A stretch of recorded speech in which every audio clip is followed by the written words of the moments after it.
Her name is Oluwaseun Adebayo. She's a cybersecurity architect, a Microsoft 365 consultant, an MCT. MCT means Microsoft Certified Trainer. She has the passion for simplifying complex technology. You know, she empowers individual organizations through hands-on training, curriculum development, and digital transformation consulting, especially in cloud migration. She can also handle AI-powered security and data governance. She is also a founder of a thriving IT community and training academy, as she blends her area of technical expertise with mentoring to build the next generation of cyber security professional. Ladies and gentlemen, with thumbs emoji, let us welcome Oluwaseun. I call her Princess because she's from a royal home from Ekiti State. Oluwaseun Adebayo, as she has the floor. Madam, you have the floor. Let's hear your voice. Thank you.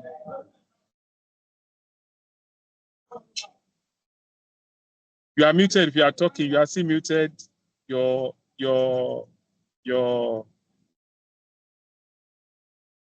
I can see that you still need to unmute your mic so that we can hear you if you are talking.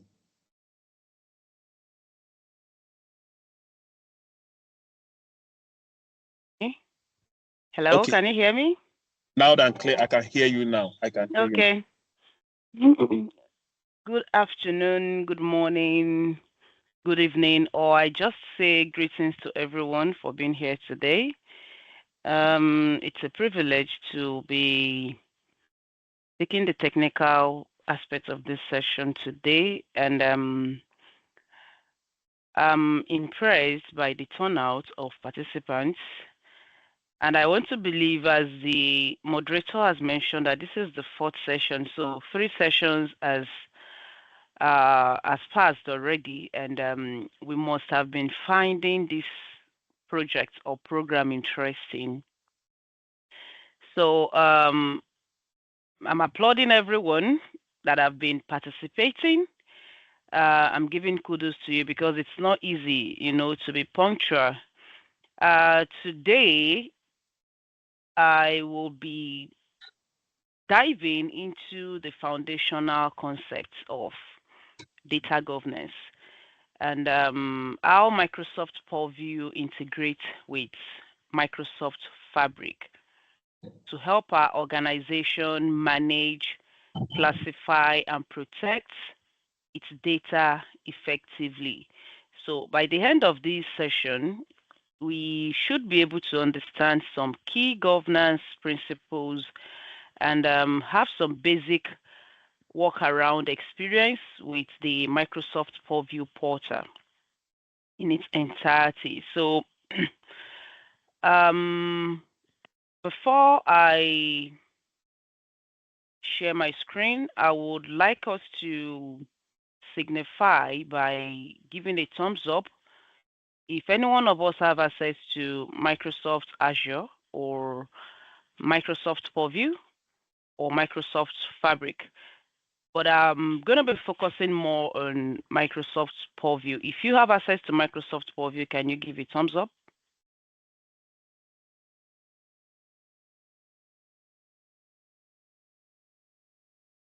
Okay.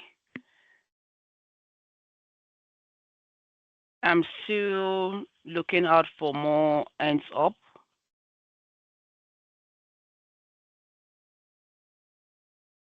Okay, so that means we do not have access to Microsoft Purview, and we will be creating that today. So that's going to be the basic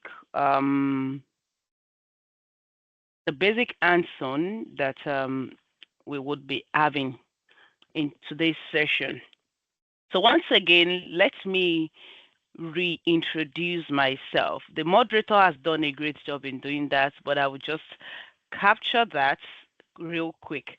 So my name is Oluwaseun Deborah Adebayo. I'm a governance, risk, and compliance professional.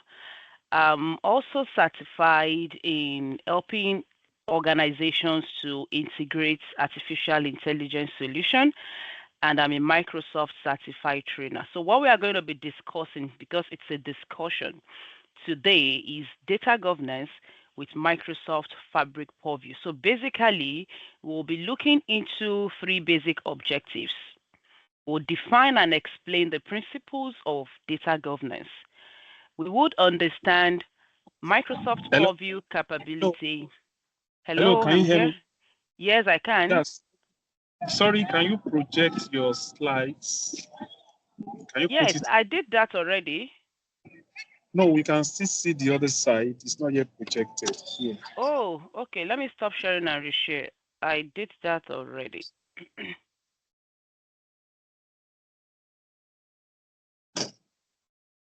How about now?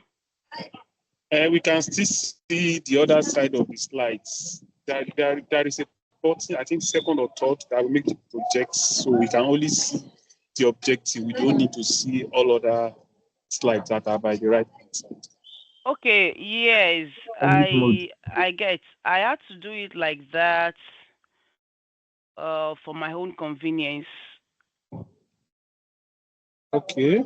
Yes, Okay, but I think no worries. But can we see the screen? yeah, very clear now. It's better. Okay, all right, that's fine. Okay, so we are going to be looking into three basic objectives. First will be defining and explaining the principles of data governance, because when we talk about data governance, there are principles that guide it, there are steps, there are regulations, and then we would also understand Microsoft Purview's capability within the context of Microsoft Fabric. How do we integrate these two bodies to achieve a single goal, which is protecting, securing our data? And finally, we'll perform some basic hands-on activities, which would include setting up Azure environment, setting up um, our Microsoft Purview environment. So, Mr. Rashid, does in the three classes or the three sessions that has been done, has there been any need for them to set up Azure accounts or Microsoft 365 accounts? Um, for the classes that we've had, I'm not part of the fabric class, but I know the topic that was treated should be on setting up on Azure, because of course if you didn't set up, there's no way you can operate on Fabric. So I'm sure that must have been done in that class, although I wasn't Okay, around that there. day. Okay, all right. But That's fine. because we keep on having newbies joining us daily. Oh, that's true. So you can still guide us through on how to set up. So in case after this slide, people need to go and set up on their own, so they know Okay. how to go about it. Thank All you. right, that's good then. Okay, that's fine. Thank you for that information. So, when we talk about data governance, we are simply referring to a framework of policies, rules, roles, responsibilities, and processes that ensure effective data management across the life cycle.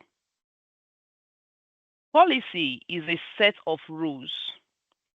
The moment you bring together 2, 3, 4, 5 rules, it becomes a policies towards implementing a standard. So anything that has to do with governance comes in with management, comes in with implementation. And when we are doing this, we have to do this in alignment with standards. Every organization has standards. Why does data governance matters? It matters because it's expensive to experience what data breach means. It could damage a company's reputation. It could even damage your own reputation. There was a case of a popular singer then that, a sensitive video of her leaked. Irrespective of how matured she handles the matter, deep down, her integrity has been battered. It has damaged her reputation. There are a lot of instances, there are a lot of scenarios where data breach has occurred. If you commit your sensitive data to an organization that promises security, and in one way or the other, you discover that your sensitive data has been leaked out, you can sue that organization. When you sue them, it is compulsory that they align with your requirements, in turn, costing them financial stress. Data governance matters because regulatory non-compliance leads to fines and reputational loss. Take, for example, now you're setting up a company in a particular location, and there are rules and regulations of that location if you want to exist as a company. Because you want to exist as a company, you have to obey the rules and regulation. Your acts of obeying means you are being compliant. The moment you disobey or you derail, you become non-compliant. And non-compliance leads to fines and reputational loss. If you are taking in a new employee in your organization and you already have rules and regulations that new employees should follow, if there is any means or any kind of employee that do not follow those rules and regulations, such employee should face the consequences. Finally, on why data governance matters, it helps in decision making because our decision making is impaired when data lacks quality or traceability. If you cannot find meaning to a data, it will be difficult for you to make decisions. If you are a data analyst and you need to make your decision based on the data you have. If you have a data that you cannot, find a meaning to, even after visualizing it, it still does not pass any information.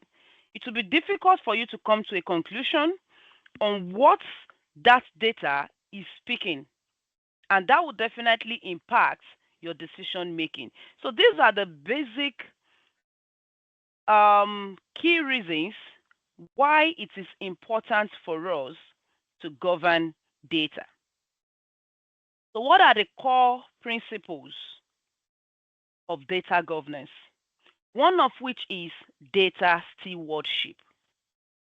Data stewardship refers to assigning ownership that would take accountability of every data within the organization. In an organization, there are different sectors. Every sector has a lead. That lead is taking ownership of every activities and operations that run in that sector. And because of that, if there is any lapses in that sector, that lead should be accountable for it. So the first principle in data governance procedure is accountability. There should be someone that would say, I am responsible for this. I am the one in charge of this data. I am the one taking care of this data. Secondly is data quality. When we talk about data quality, I would refer to the CIA triad in cybersecurity. There should be completeness of data. data should be accurate and data should be consistent. And I would also add availability of data. Whatever you are doing with your data, whatever security solution you are implementing on your data, whatever governance solution you are implementing on your data, if that data does not fulfill completion, accuracy, availability, consistency, then everything would amount to no success. Let's look at this scenario, which we all would relate with. You are a very rich man, a very wealthy one at that, but you do not live in the same country as your kids does. You've already allocated, a very big mansion to your kids, and you have employed about 6 different security agents to protect these kids. If there is a failure in discharging their service, maybe just out of the blues, you got a call. Hello, Mr. Wealthy Man. We got a report that one of your kids is missing. So tell me, what exactly are those security doing? It's a mess already. Because your kids representing the data in your organization are no longer available. So that security personnel has already lost his or her capacity to govern that domain. So keep it at the end, at the back of your mind. Whenever you are thinking of a solution to implement to govern your data, ensure that this solution would meet these principles. Another core principle is compliance and risk management. You should be able to meet the legal and ethical obligations. When we talk about obligations, we are talking about requirements that are expected of us to discharge. Some obligations may be voluntary, and some obligations may be mandatory.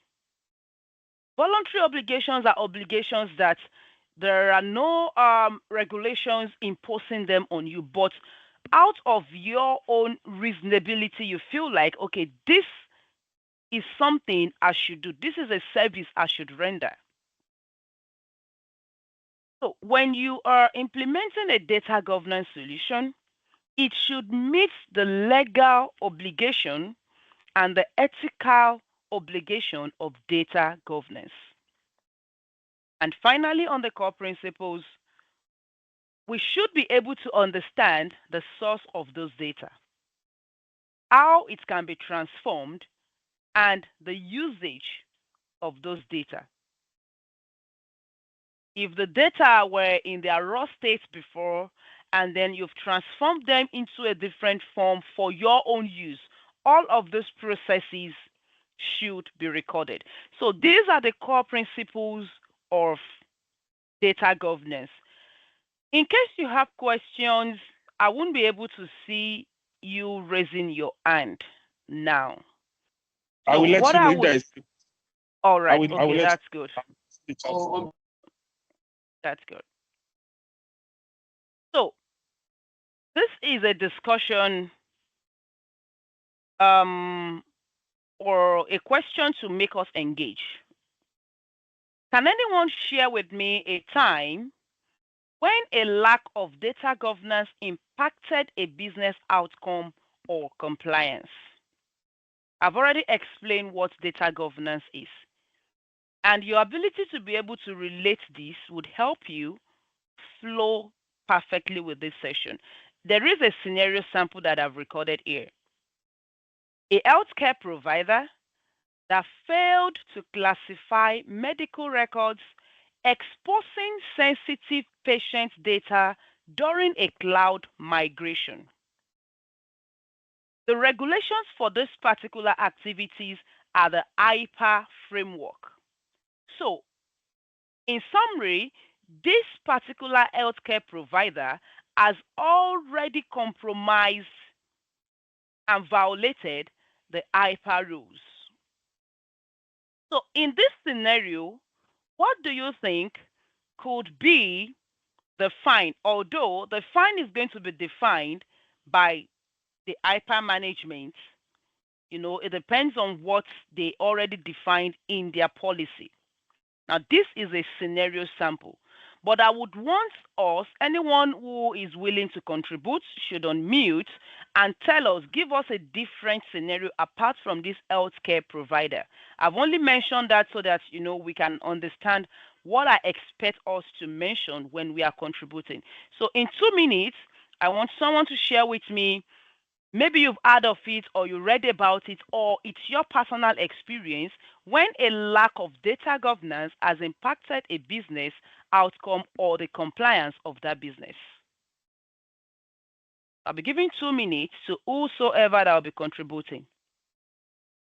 We can unmute our mic and talk if you want to contribute.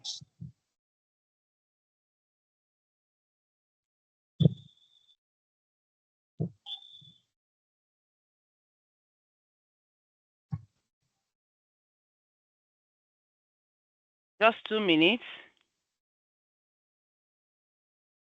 If no one is talking, I will call a name out. That's what I do. I need just one volunteer. Good afternoon, class. Good afternoon. My name is Michelle. I want to use this example. I remember a few months ago when, I think in January this year, when Zenith Bank had data governance issue, and we heard of so many things that happened for like 2 weeks or thereabout. We know there was so much problem with Zenith Bank, and part of it was that informations were leaked out because there was something that was tampered with on the data analysis. I don't know if that is also a good example, but I just felt that might be one of it. Yeah, thank you so much, Michelle. That was an accurate and a perfect example. This same issue has happened to GT Bank also before. So, in this instance, I am sure because of that, a lot of customers would have withdrew their commitments to the bank. So, Zenith Bank in this case would have lost some certain number of customers, and this would definitely impact their financial status as well. So, in short, this illustration here illustrates the risk of poor classification and cataloging when you fail to put things in order. Even in our day-to-day activities, when you mess up your wardrobe, you pay for it with your time. You pay back with your energy. Because when you are in a hurry to catch up with your boss and you are looking for something, maybe a jean trouser or one of your underwear or something you should have already sorted in a different place, you begin to scatter the whole place because you lack the ability to classify and put all of these items in the appropriate catalog. So when you have things in place, it gives you quick visibility and control over the situation. I'm going to give an assignment on this particular scenario. I want everyone in 300 words, do your research and you give your response in 300 words. Find out about a scenario that has existed before where data governance has impacted a business. It could be any business. That's why I said you should do your research. There are a lot of incidents like that. Just look for one that you would want to talk about that interests you, that you know that perhaps the downfall of this company or the setback this company experienced, or the financial constraints, financial problem this particular organization experienced was as a result of implementing data governance principles.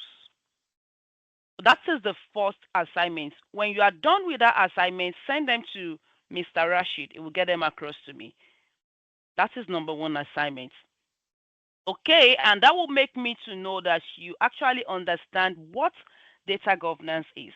So coming to Microsoft Purview, let's have an overview of what Microsoft Purview is. When we say Microsoft Purview, we are talking about a centralized platform where we have different solutions to govern data. And it easily integrates with other platforms, which Microsoft Fabric is one of them. What are the key capabilities of Microsoft Purview? With Microsoft Purview, you can discover data across hybrid sources. When we talk about hybrid sources, we're talking about your resource online and your resource on your local environment, that is on premises or the traditional environments. With Microsoft Purview, you can classify data automatically. There are tools that can help you automate processes.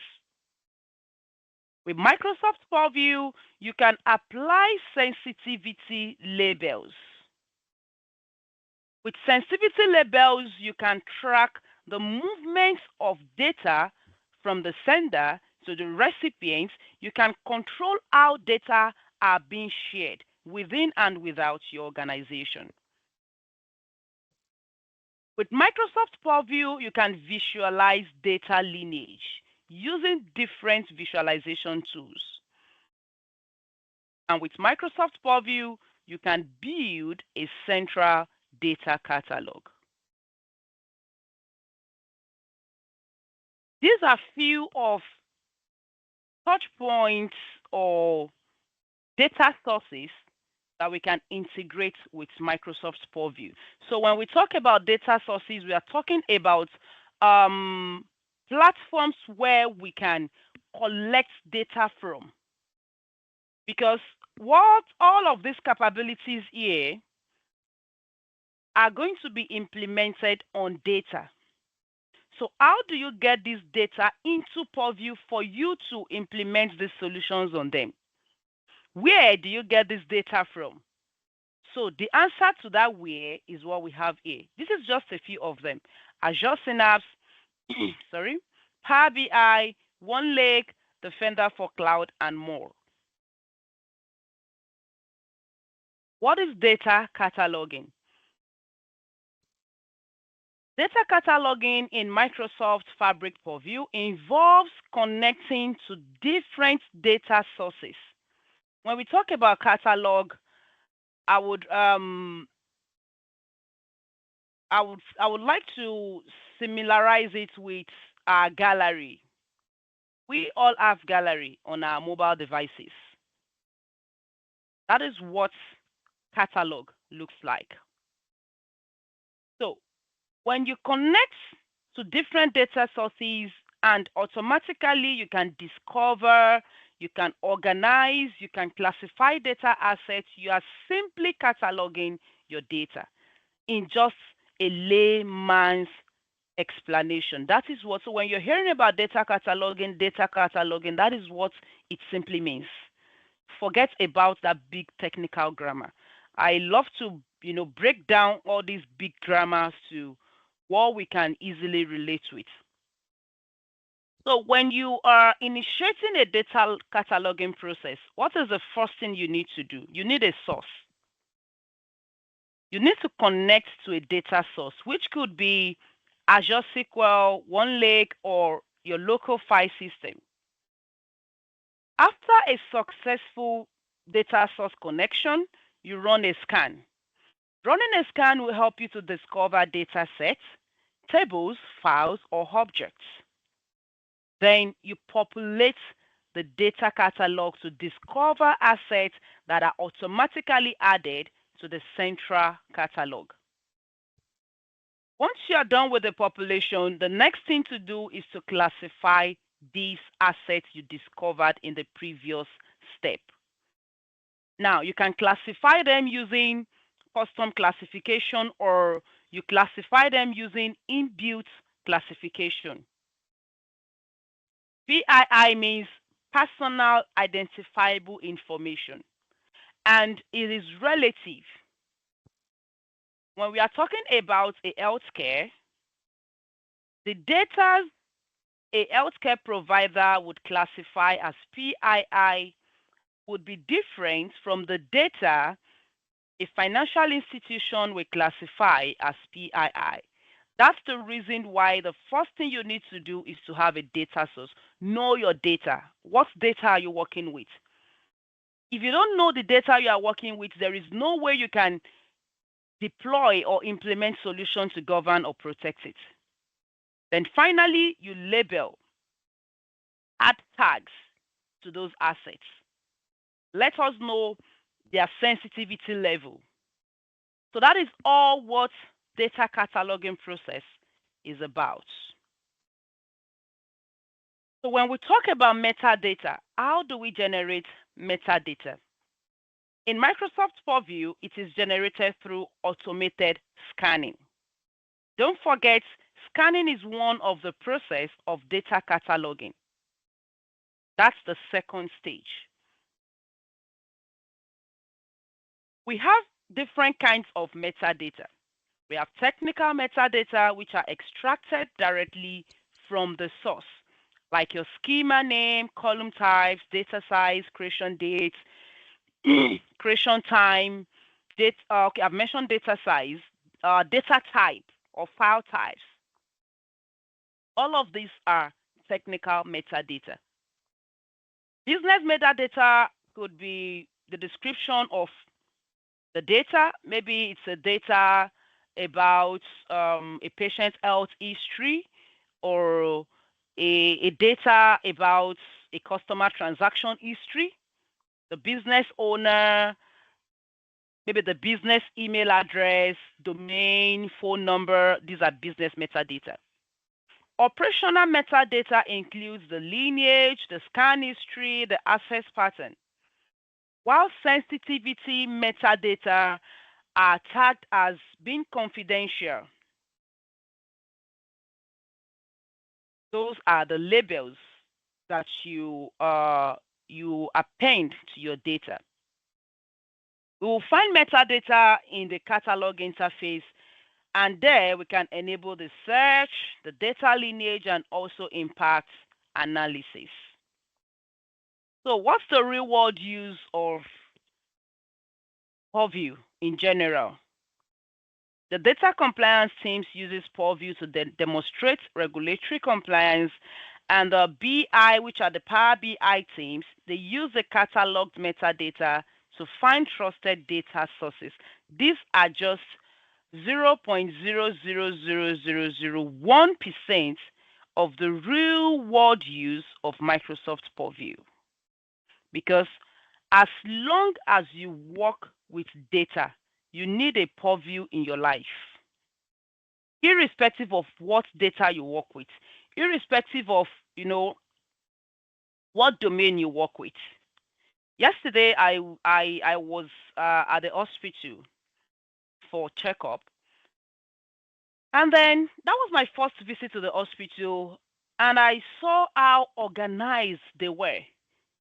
I don't have to get to this section and they ask me to go back and get my data. It has already been, sent across these systems. And when I was done with my primary assignments, I returned back to one of the doctors that checked me, and I engaged him. I said, okay, I'm a consultant. I do this, I do that, and I'm here to have a chit chat with you. I want to know the risk that health records are vulnerable to. Initially, it was like, oh, is this an interview? Am I recording him? I said, no, I'm not recording you. Now, in that case, he is aware that he's about to give out data, and he is conscious of the security of the data he's about to give out. So I have to show to him that I'm not recording. However, I'm going to use my notepad to take notes of some keywords. He said, okay. And then we begin to talk. And it got to a point, I bring up the conversation around access control, because it was like, oh, the system they use here, it's protected. Nobody can hijack it. Nobody can do this. I said, come on, don't say that. As long as it is a system created by human, it is vulnerable. Then I told him about external threats and internal threats, and he opens his mouth that he has never heard of it before. I say, oh, really? Now, I will give you an example. If I am trying to penetrate your system as a non-employee of this organization, I am representing an external threat. Now, what if a colleague of yours who has access to the system decides to connive with someone outside to attack the system, and then he nods his head that, wow, it is very possible. I said, so now you know that your system can be attacked. He said, yes. I said, that is an internal threat. Then, I moved on to talk to him about what we call JIT in PRM, just in time access. These are least privileges you can give to people. You give them access for the period of time needed to carry out only the task you assign to them. They are not going extra mile, no additional role access. If the only thing they are doing in your organization for 10 days is to create user accounts, you give them a user administrator role, no more, no less. After 10 days, that permission is withdrawn automatically. And then from there, I moved into database. I said, okay, in that case, that means you have a centralized database. He said yes. And then he said, I think it's time to connect me with the IT admin. I said, oh, interesting. So you have an IT admin. That is, so I can see why everything is organized.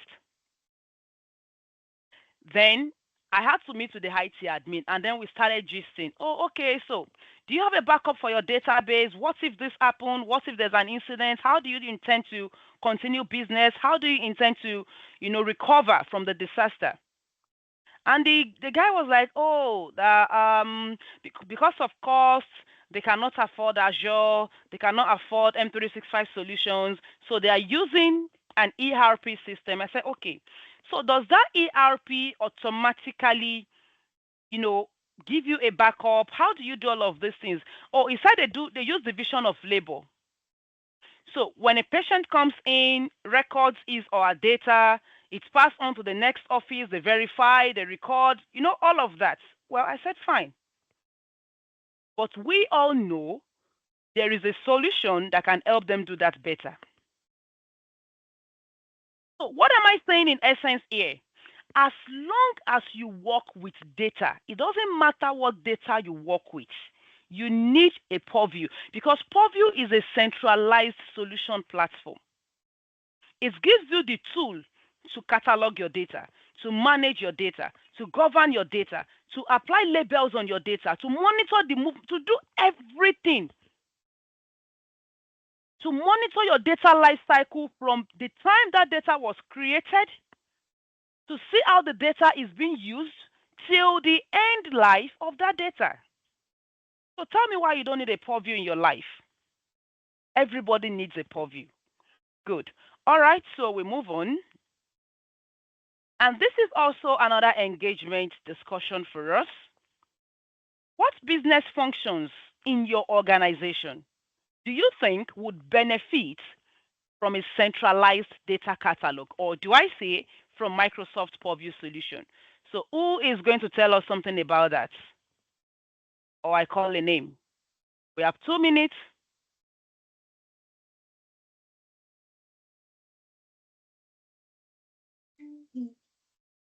Hi, good afternoon, ma'am. Good afternoon, ma'am.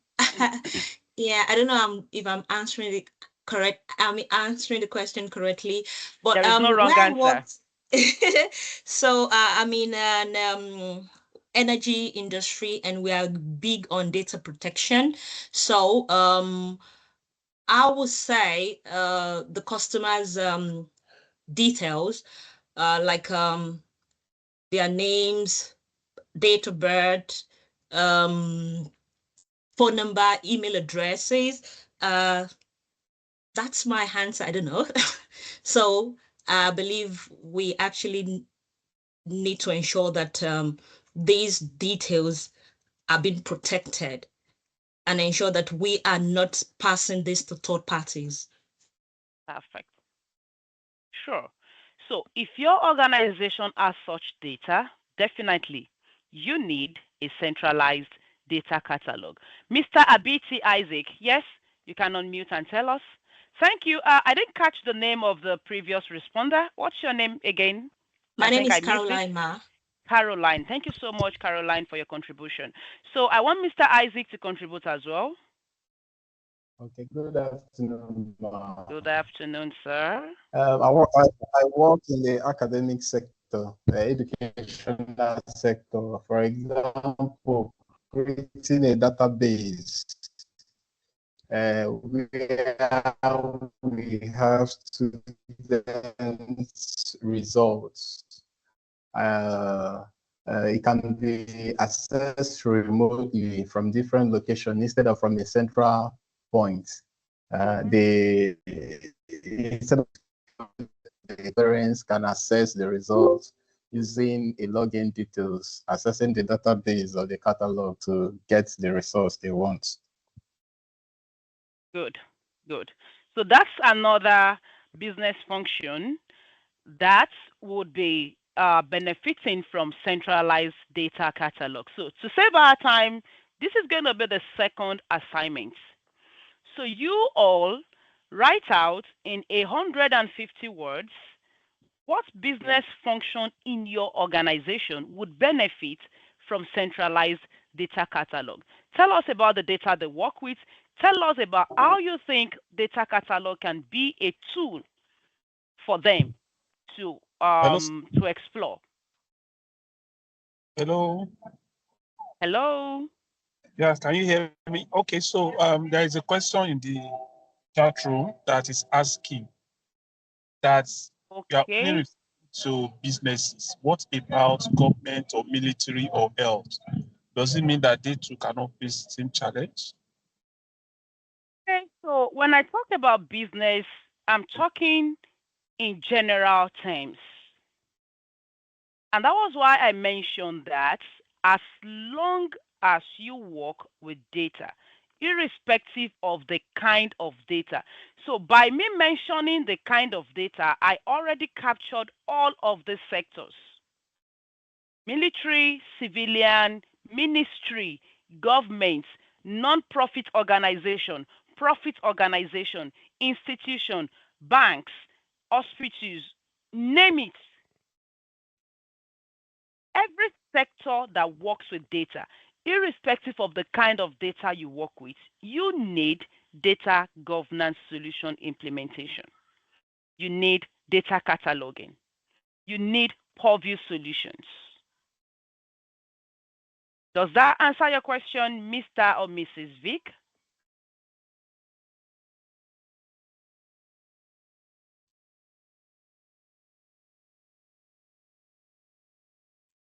Okay, Mr. Greg, please we'll appreciate if you can guide us on Microsoft Fabric.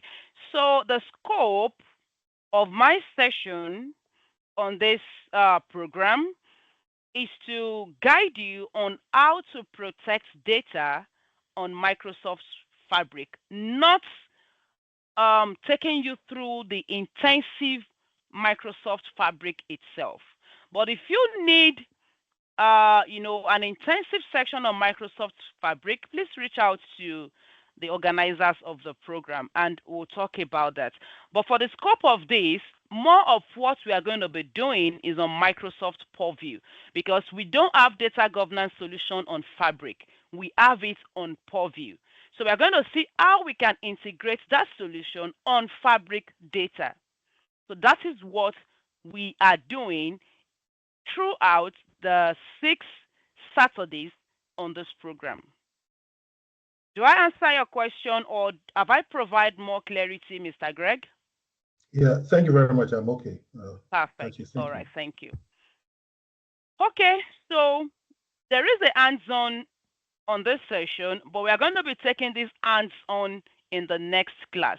However, I'm going to walk us through what we are going to be taking just for us to have a preformed information, and I will also give us a demo. We're going to see what the Azure environment looks like, what Purview looks like, and how, all of the solutions that we have.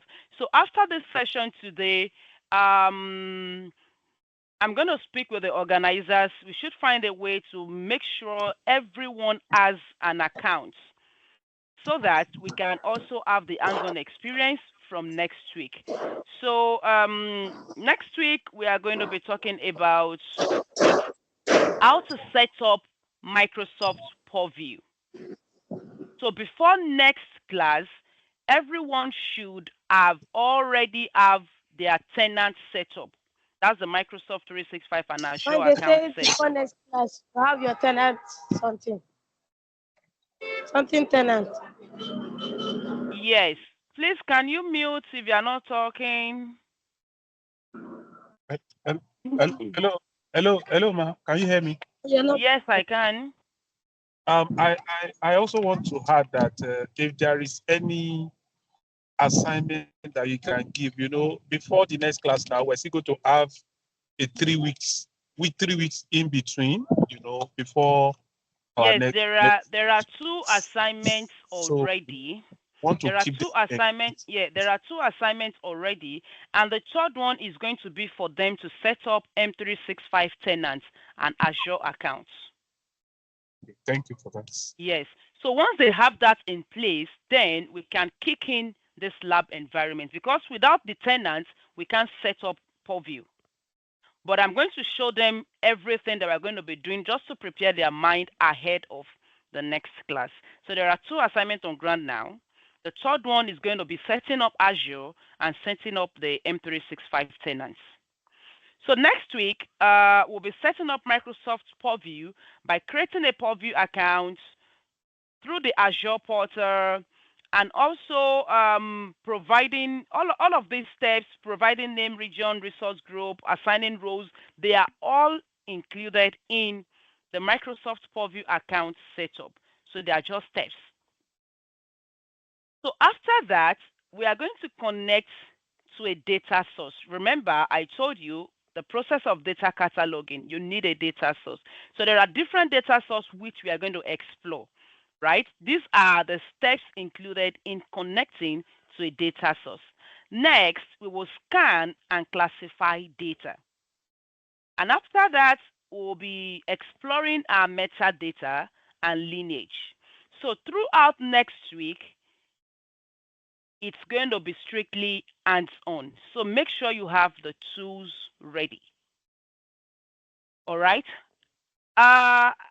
This discussion will be taken next week, because you need to have the hands-on first before I expect response on this particular one. I'm not going to be sharing this slide until next week. And our key takeaways, which I would also repeat next week.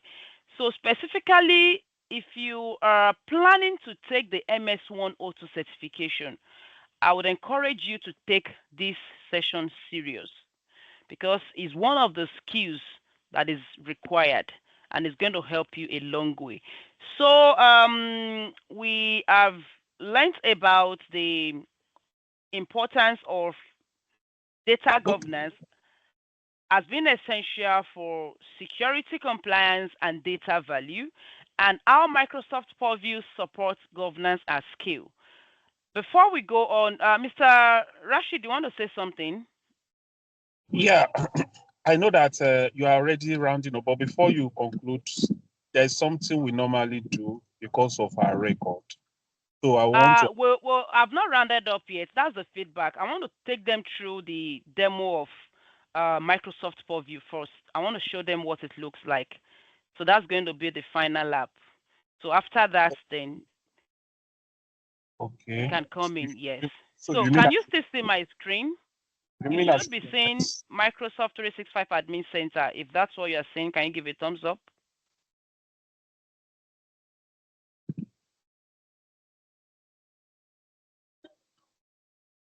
Okay, is it Mr. Oyenirantobi or Mrs. Oyenirantobi? Sorry for that. Next time on data governance. Next data governance session. I think that is better. All right.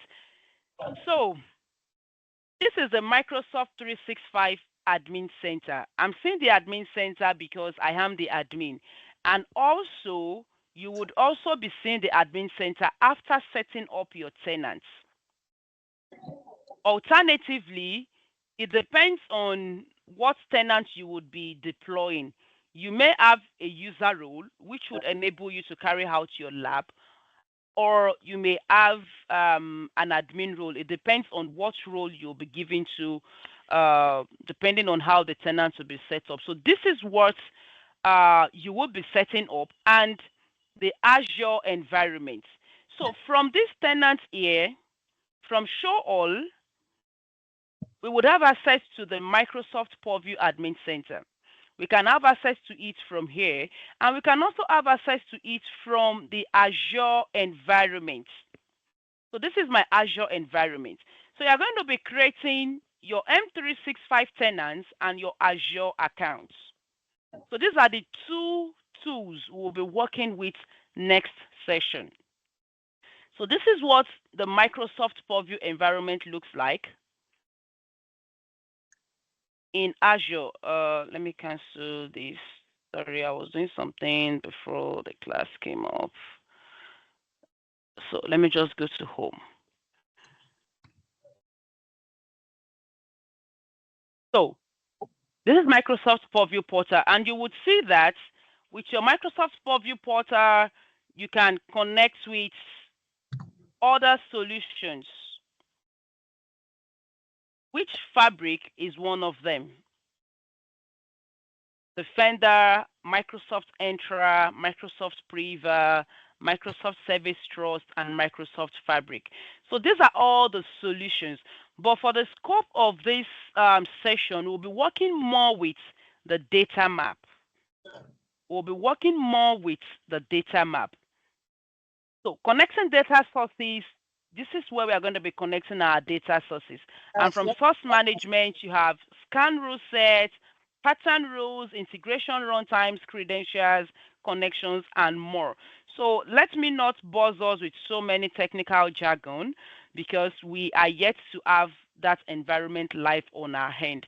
So between now and the next session, I would want us to set up our Microsoft Azure account and our Microsoft 365 tenant with the same credential. So with that, we'll be able to take our hands on. Madam Oyindamola, I saw your hands up.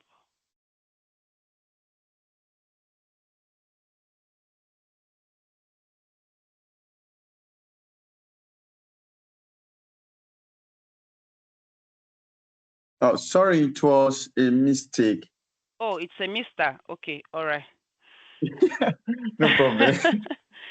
So I believe we have been able to learn something new today, and the session has been productive. So I can see there is a chat link on the group chat for those that are yet to join, and I think Mr. Rashid will be taking over now. But before he does, Mr. or Mrs. Nosa, your hands is up. Do you want to ask a question, make contributions, or?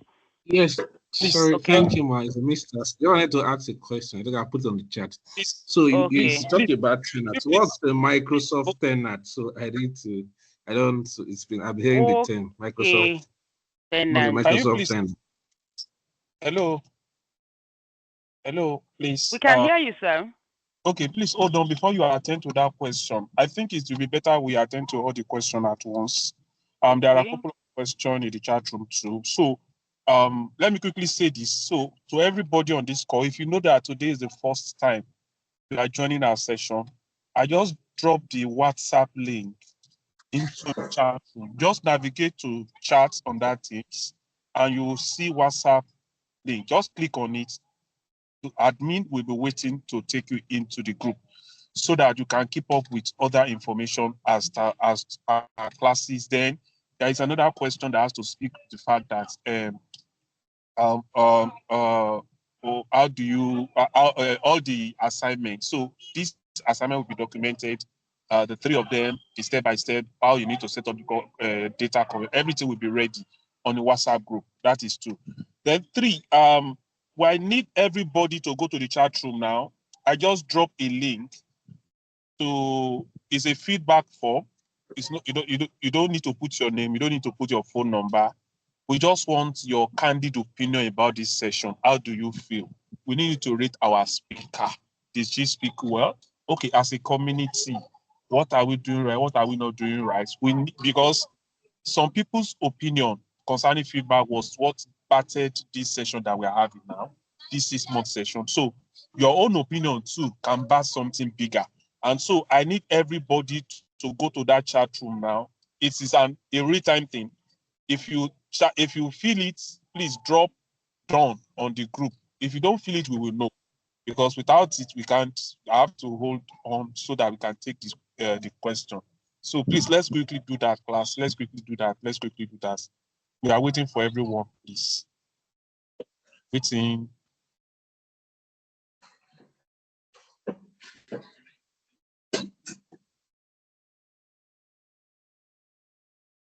Just a couple of questions. Just a yes or no. Read the class on a scale of 5. How has the speaker been doing? Does the content, does it match your expectation? And just simple question, and it will not take us time. These feedback are very, very important. Please, let's quickly do that. Maximum of 2-3 minutes, we are done. A simple question, please, let's quickly do that. Nobody has come to the chat room to say, I have done it or I have not done it, which means nobody has filled it. So if we don't do that, that means we are not going to, I'm going to arrest all of us here. So we're not going to go. So let's quickly do that. That's just on the light hand. Let's quickly do that, please.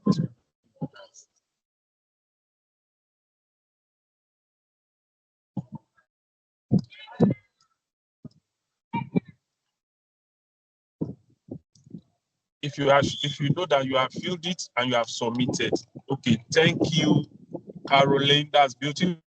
Only Caroline has filled it. Okay, thank you, Lights. Thank you, Caroline. Thank you, Lights. Only 2 people out of 43 people. That's it. Okay. Thank you, Ibukun. Thank you, Iyanu. We only have 4 people now out of 40-something people. That's 5 people. Thank you, Oyindamola. Only 5 people has done the needful. Please, let's try. 6 people, Oyeniran. 7, Grace. Thank you. 8, Nosa. Thank you, Nosa. Thank you, everyone. 8 people, that's too low. Please, let's do more. Let's do more. Thank you, Yusuf. That is 9. Thank you, Franca. That's 10. Thank you, Nofisat. That is 11. Thank you, Vic. That's 12. Thank you, Hallelujah. That's 13. At least we need to get a minimum of 50% of people on call before we can move on. So this is 13. That's 14. Michelle, thank you. Thank you, Michelle. That's 14. We need 7 more people. That's 14. Thank you. Let us fill this feedback form. We really need it. Please, let's do the needful. Only 14 people has responded. Please, we're still waiting for others. Please, let's do the needful, please. We are waiting for you guys. Only 14. Let's do the needful, please. We're still waiting so that we can round up this class and round it up with questions. There are 39 people on this session. 15. We need 5 more people, please. 5 more people. 16. Eze, thank you. 17. Lawrence, remain 3. Please, let's do the needful. 3 more people, please. 3 more people. 3 more. Amos, thank you. 2 more. I'm waiting. You know, we are keeping our speaker. We are the one holding her now. She has a lot to give to us, and we are eating to her time. I'm still waiting for 2 more people, please. 2 more people. Okay. At this point, okay, so you have the floor. You can go on now. it's like others are not born again because they refuse to fill our feedback form. Only okay, 19, Someone 20. is saying he can't see the feedback form. That's It's Abdul It's on Gafar the chat. Shitu. It's on the chat room, Abdul Jafar. Okay, let me drop it again. Go to the chat room. I'm dropping it again now. Paste. I just drop it now. Just click on it. It will open. It will take you to a platform where you just click yes or no, yes or no, yes or no, and so we are done. So our amazing speaker. So you can go on. Maybe you start with the question on tenants before I ask some other questions that are on the group chats.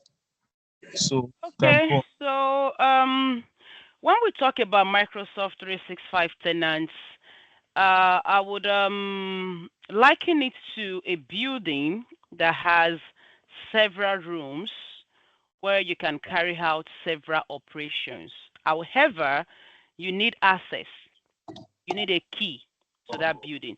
So the moment you sign up for a Microsoft 365 subscription, you have a tenant to yourself.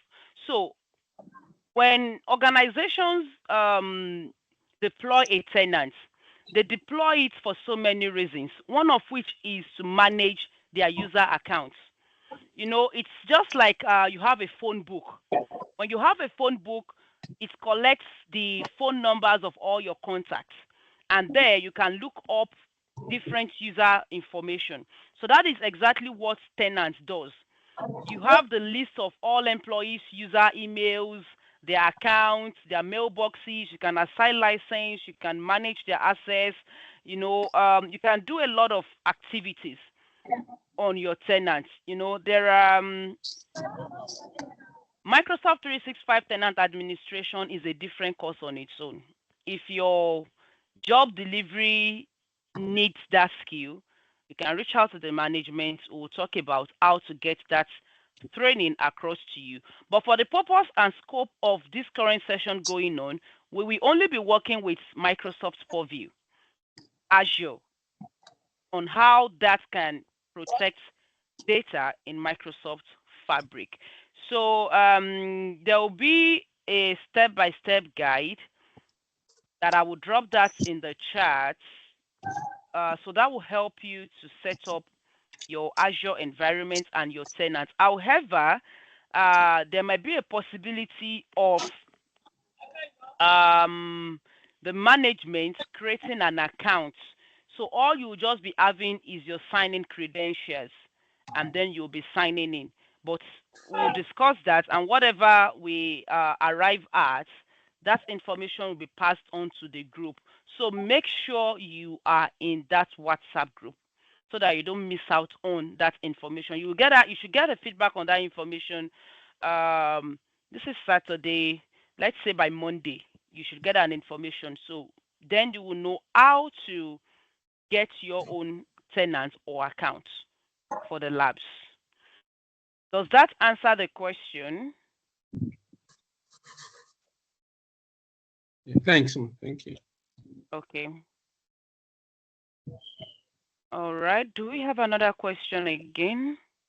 Okay, so I think there is a question that says, I came late to the class, please, Okay, Lights, you are raising up your hand. Do you have a question?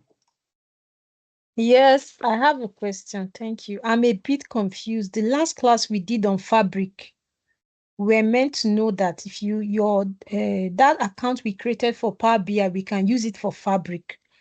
Then I want to ask, the account I created now for my Power BI service, can I use the same account for the Microsoft? Is it Azure the two accounts you said we should create? That's Microsoft Azure and Microsoft 365 tenants. Once you have a Fabric account, then you already have the accounts needed. The only one you may not have is Azure. But what we are going to do is, okay, let's do one thing. Where you are currently, are you able to share your screen? So that if there is anyone in your category, they can know what to do and what to do. We can just I can spare another 5 minutes to guide you on that. So if you're able to share your screen, please do that and sign into your Fabric account. Let's see what you have, so we know what you don't have and how you can go about it. Okay, let me share my screen. All right. Can you see my screen, ma? Yes, we can see your screen. All right. So if you have This is this, Fabric. good. Navigate to the app launcher icon. The 9 dots you have at the top left. Those dots you have at the Okay, top this left. was okay. Yes.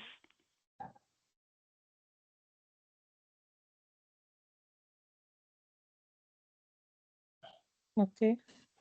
It's Okay, here. so here I can see that you are an admin. So go to the admin environment. So you already have a tenant. You already have a Microsoft 365 tenant as an admin. Okay. So click on admin. So if anyone also has a Fabric account, please, this is what you are going to do. That's the reason why I asked her to share a screen so that the recording can capture it and then you go over it again. All right. So you can see Light Amadi. This is your Microsoft 365 tenant. Okay, I can see you have Azure open in one of your tabs. So can you click on that Azure tab? I think that should be 1, 2, 3, 4, 5, 6, 7. The 7th tab. The 7th tab. Is it by my left? Okay. From the left. Yeah, The from the 7th tab. left. That's the tab before the Fabric tab. The tab At the before top. the Fabric tab. At the top. At top of Top us. of your browser. Okay, something is covering it. Yes. Yes, I'm yes, confused. Okay, okay. Is it this one? Yes, this Yes, one. that one. yes. Click to open. Yes, I just opened it now and it's telling me how do you plan to use Azure. I use this account for my Power BI. That's what I used to log in here. Okay. So that means Yes. you are just setting up. So for those that do not know how to get to Azure, once you sign into your Fabric account, open another tab and go to portal.azure.com. Once you go onto Okay. portal.azure.com, just configure it to suit your requirement or your expectation or the skill you aim to acquire. So I would want Light to complete this process so that everyone can see. But before she do that, Light, can you go back to that M365 tenant? That is the tab after Fabric. I want to show you another way you can access your Azure environment. Yes, the tab after Fabric. So on your left list of menus, you have Show All after Custom Navigation. So click on Show All. The list of menus you have on the left, click on Show All. Okay. Click on Show All on the left. That is the last. Yes, I've clicked on it. Okay. Maybe it's lagging because I'm yet to see.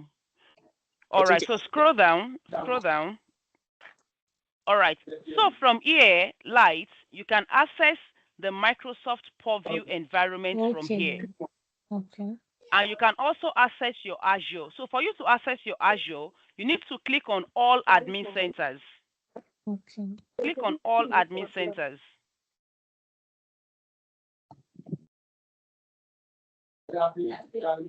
I've clicked it. Okay. So go to Microsoft Entra. Okay. You're raising up your hand. Microsoft Entra. Yes. Can you click on Microsoft Entra? Don't worry, we'll take it one step after the other. This is just to, make you all understand alternatives to accessing all of these solutions. So if you are not going through portal.azure.com, you can access your Azure environment from your admin center by choosing the Microsoft Entra menu. So click on your email and let's log in.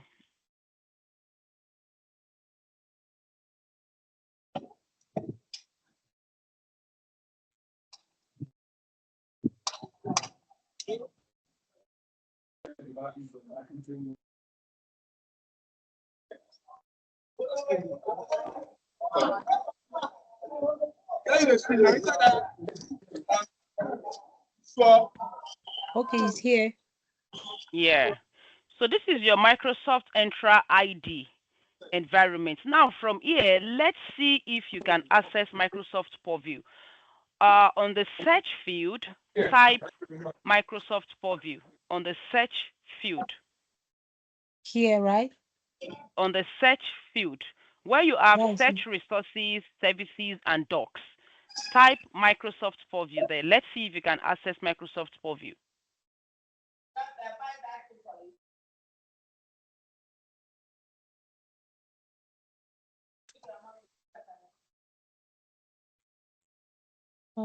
This is what I have. I didn't see. Keep typing. Let's see.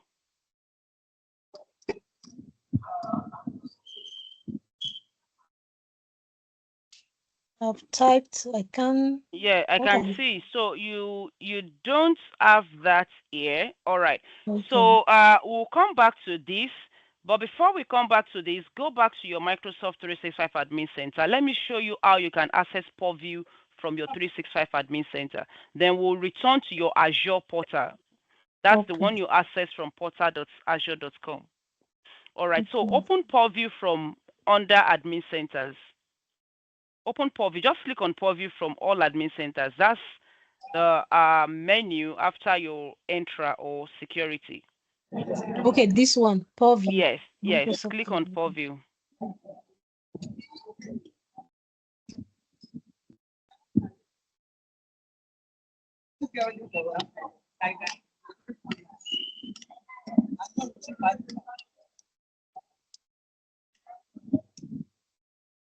So let's use the new portal, Get Started. Scroll down, click on Get Started.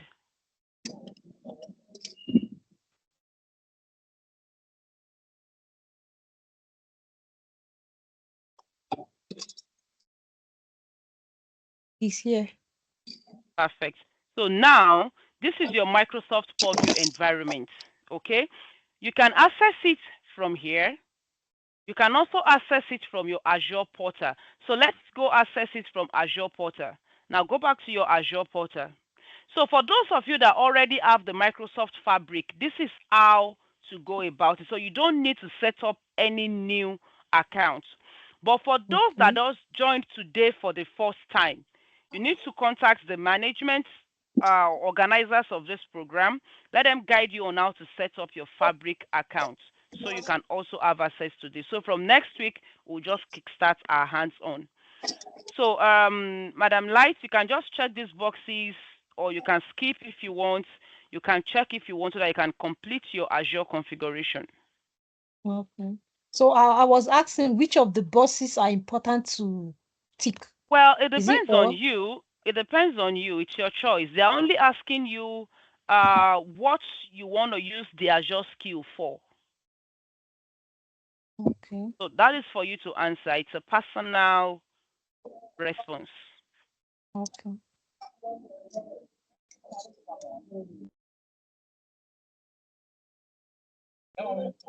Just tick everything. Let's go. Tick everything. And you can skip, or you can tick one. So you don't have to tick everything. And if you want to do, that's fine. Okay, so now is it start the tour or skip? Skip it. Skip, okay. Okay, so this is your Microsoft Azure environment. So here from the same search field, type Microsoft Purview. Let me see if you are able to access it.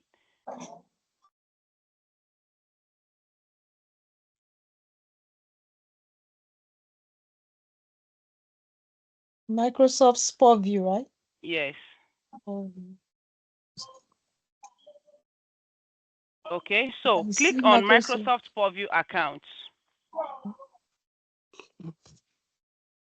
So from here, you can create your Microsoft Purview account. But here it's requiring that you have an Azure subscription. So that means you don't have an Azure subscription. For you to get an Azure subscription, you can get the trial, which you need to configure. You can see the first blade you have. Start with an Azure free trial. So when you click on start, there are instructions for you to follow to set up your Azure free trial. So that will be all for today. So for those that has Fabric accounts already, you don't need to set up any other tenants again. Just follow these process and see if you are able to access all of these environments. And those that are just joining today, meet with the organizers to get your Fabric account and also follow suit. Mr. Oyindamola, your hands is raised up. Yeah, thank you so much, Ma. I really appreciate. I was following as you were directing the other sister that was on the call. So I guess because one of the things that I wanted you to address was the subscription, because I know there is a free trial. I'm privileged to work indirectly with Microsoft. I have the tenant. I also want to ask if I can use my tenant ID for this particular section. So I have a tenant ID. I know about the Microsoft Office 365 and all the like. So I wanted to know if I should register a new account or just use my work tenant to actually progress with this also. Well, for your work account, the only plus that may be there, we're going to be doing practice of labs. And I always don't want my students to use their work environment for practice because it's a production environment. So you don't have to alter, anything with some rules that will be creating. Yes. So if you are able to sign up for a new account for the purpose of this session, I would appreciate that. Okay, no problem. Just That's to just be on the what I safe want side. to. Yes, just to be on the safe side. Yeah. So just to add to what you have mentioned, tenant gives you the permission to integrate any of Microsoft's application to whatsoever, either to Azure, to Office 365. We have a lot of Microsoft product outside there. So once you have the Microsoft tenant, you'll be able to integrate with them. Because one of the things that Microsoft has actually set up is that any Microsoft product that you have, either Power BI, you should be able to integrate them to a particular product. So that's one of the things that Microsoft have done. Just to add to your point, ma'am. Yeah, and that's what we are going to learn in connecting data sources as well. All right, so I think we've had a great day today, and there are no more questions. So this is my line of appreciation to everyone that has taken their time to join this session. Thanks to you all for your attendance. We appreciate that. And we have 5 more Saturdays to go. As we offer community trainings, we also offer instructor-led classes. If you need a private session or you need a custom session for your organization, please do not hesitate to reach out to us. So I'll be handing over this session to Mr. Rashid to round up with today's session. Thank you all once again. A round of applause to our speaker for today. This is a great job. For the past 1.5 hours, she has been delivering. A lot of people are not clapping at all. Only 2 people clap. Does it mean that we didn't get value for today's class? I can see about 40 people, and the number has been consistent. At the point we are 47 on this call. Now, some people have dropped off. Thank you so much for everybody that come today. So, for our WhatsApp group, I've dropped the link severally on the chat room. If you need to reach out to me, my phone number is 08039662111. I say that again.